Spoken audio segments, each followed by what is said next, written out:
Having said which, I want to deal with a number of the arguments that he put up, and if I do so brusquely, it's because I can't really believe that a man of his stature considers that the possibility that I might win a seat in a parliament is a reason not to stand for it.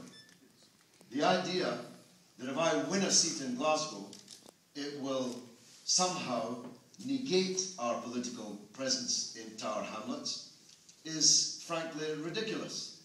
I haven't myself set foot but once in Tower Hamlets since I lost the general election there 6 months ago.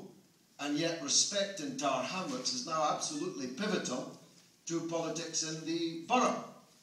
We were the people who pioneered the prospect of an elected mayor. Some in here differed from the majority view, but we pushed it forward and we have been entirely vindicated.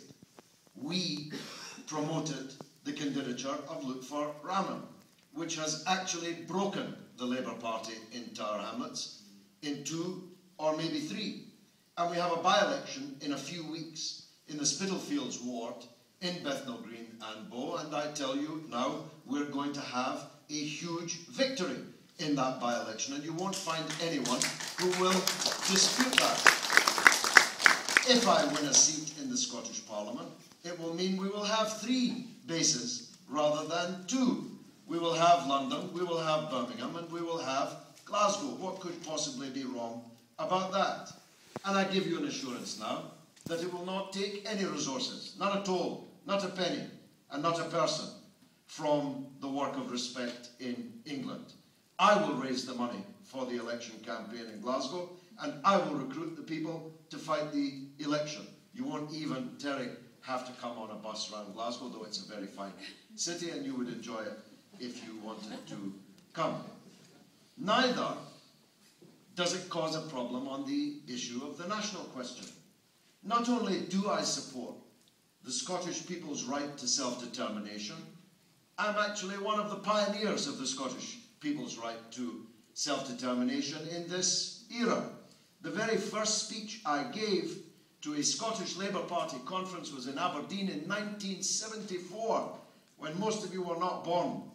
And my speech demanded the right of self-determination for the Scottish people. I am a founder of Scotland United in 1992, the day after the general election, which campaigned for a multi-option referendum, the status quo, home rule, or independence. And if I stand for the Scottish Parliament, that's exactly the position on which I would stand.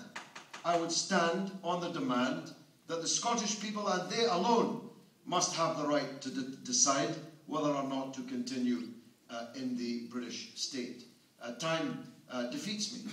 I just returned to what I thought was, and you won't be surprised because, like him, I'm an experienced debater, to the weakest point of his argument, which was that if I stand, I'll win.